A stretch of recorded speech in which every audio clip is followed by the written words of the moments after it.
Triple H humbly puts himself on the cover of WWE 2K26. Logan Paul knows who should win the Rumble, and no, it's not him. And Gunther offers to retire Michael Cole.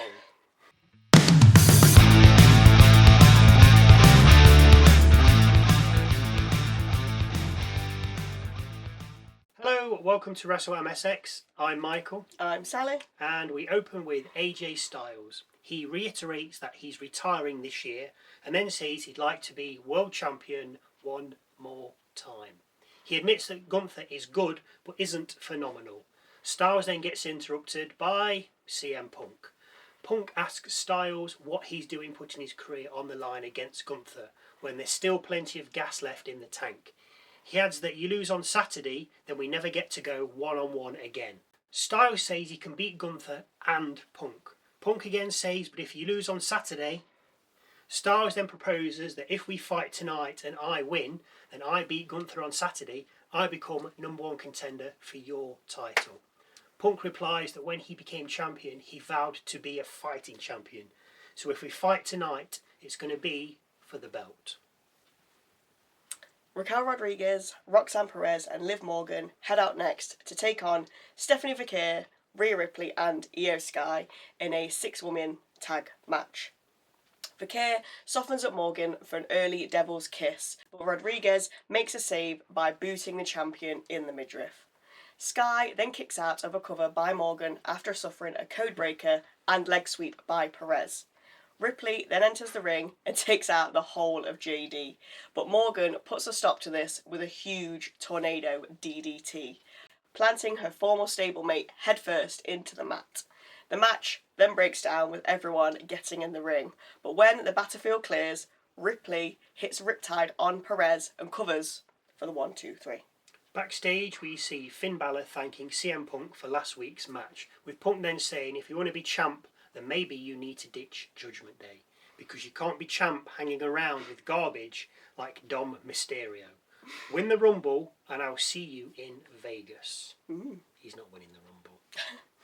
Out next, The Vision. But before we hear from them, we see another advert for WWE 2K26.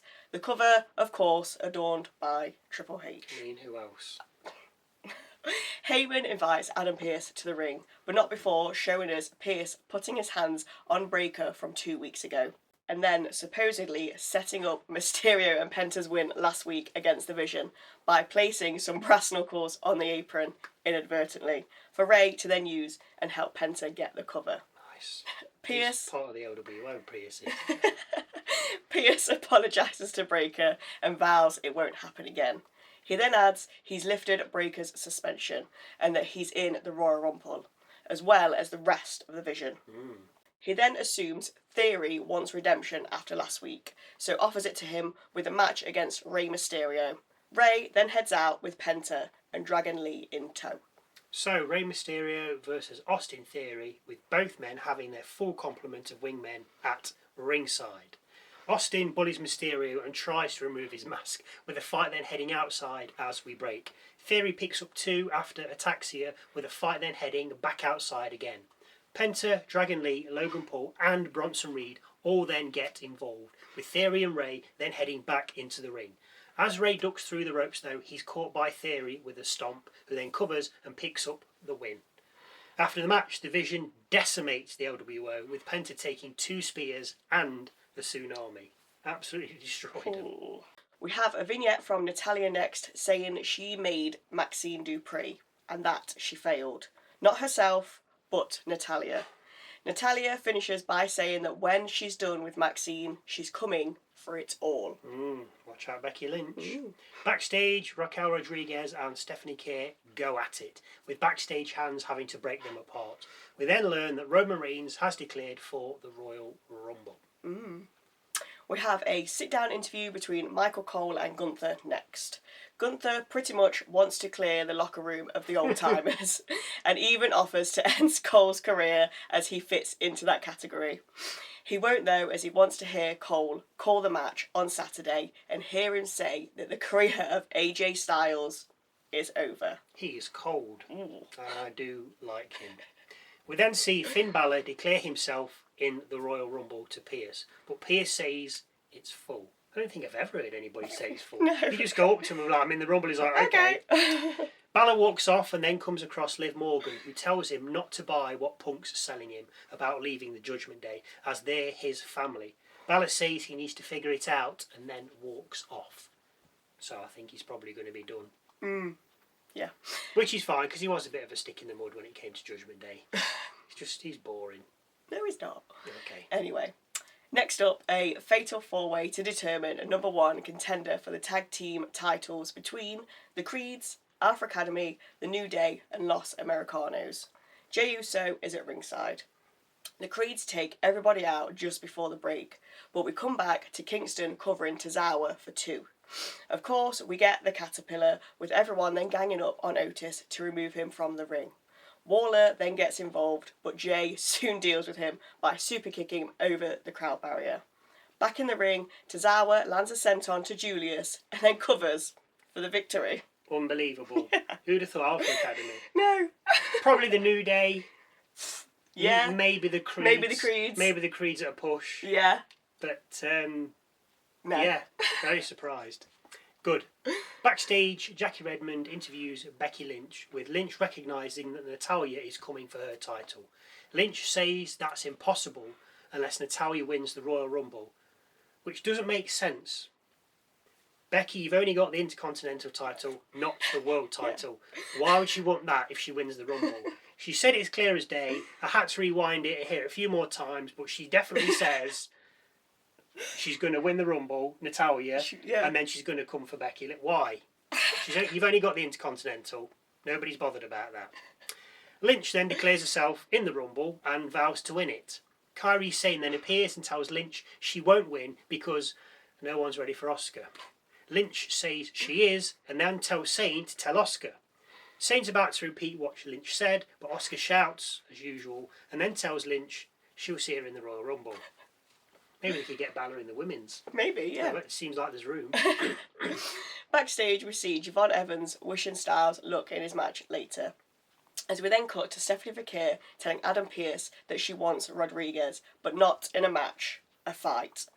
Pearce says no problem, next week he can take on Rodriguez in a Philadelphia street fight with the title on the line. So let's hope this one goes to the streets, because they never go to the streets anymore. Please take it to the streets. We then see the Vision discussing a plan for the Royal Rumble. Paul says they're a well-oiled machine, and then selflessly says that Bron Breakker should win the Rumble, with Bronson Reed seconding that. So, to the main event of the evening, CM Punk versus AJ Styles for the World Heavyweight Championship. Technical start to begin with Styles then escaping an early GTS. It's technical in the middle as well, with the Shining Wizard then getting Punk a 2 count. Styles comes back with strikes and a Ushigoroshi, but the cover only nets 2. An elbow from the top rope gets Punk another 2, with the straight edge superstar then locking in the Anaconda Vice, but to no avail. Punk then lands a GTS outside the ring, with Styles answering the count out on 9. Styles then plays possum and rolls up Punk for 2 before landing a Styles Clash and covering for another 2. Punk then foils a phenomenal forearm, with a pair resorting to strikes. A Pele kick puts Punk down, with the pair then trying to get each other in each other's finishers. As the pair grapple in the corner, an assailant suddenly attacks CM Punk. Who is it? It's Finn Bálor. What? He shotgun drop kicks Punk twice on the outside before 3 coup de grace leave Punk in a crumpled mess in the ring. Raw goes off the air with a triumphant looking Finn Bálor. Well, that's took a turn. It has, yes. I thought Balor'd be done. Clearly not. Fine by me, somebody different. Yeah. That's what I like. I don't want the same old that they have been Yeah, doing. absolutely. If anyone was going to interfere, I thought it probably would have been Gunther. Yeah, or the Vision, because that's what they like to do. Yeah, standard. But they've gone off Punk at the moment, No. which is fine. They're concentrating on the Royal Rumble. Finn coming for it, I don't mind that.